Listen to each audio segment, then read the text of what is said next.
Потрошувачка кошничка за преживување, граѓаните ловци на акции. Августовската синдикална кошничка поскапа за 177 денари од претходниот месец. Со изнаемен стан од 60 квадрати за месец август, минималната кошница изнесува фасцинантни 84.050 денари, информираат од Сојузот на синдикати на Македонија.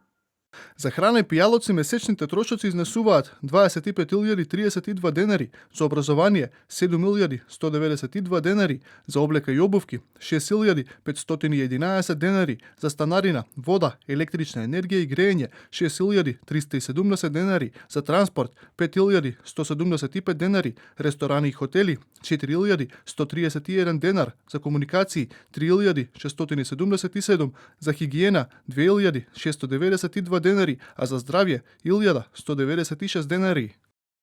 Во услови на континуирано поскапување на храната и животните трошоци, граѓаните не кријат дека се повеќе купуваат кога производите им се на акција и велат, без дополнителна работа, преживуваме. Мицко се вика ќе намалам, ќе намалам многу продавниците, ќе замрзнам, што замрзна ништо. Лето дојде, одмрзна се, нема снег, се одмрзна и што ќе замрзне. Ето тие. Одма да се каже дека без екстра приход. Значи, освен платата, тешко се живее во Македонија. Ако нема екстра приход, сега, има си луѓе што се бават со други работи и дојде до тај екстра приход, тога и може солидно се живее. Иначе без екстра приход нема. Дури и средна плата да има, просечна плата да има, тешко се живее.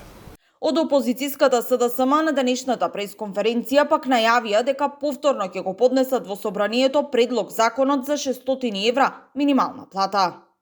Повторно на почетокот на септември, од кога ќе почне со работа собранието, ќе го дадеме законот со кој што минималната плата ќе побараме да биде 600 евра.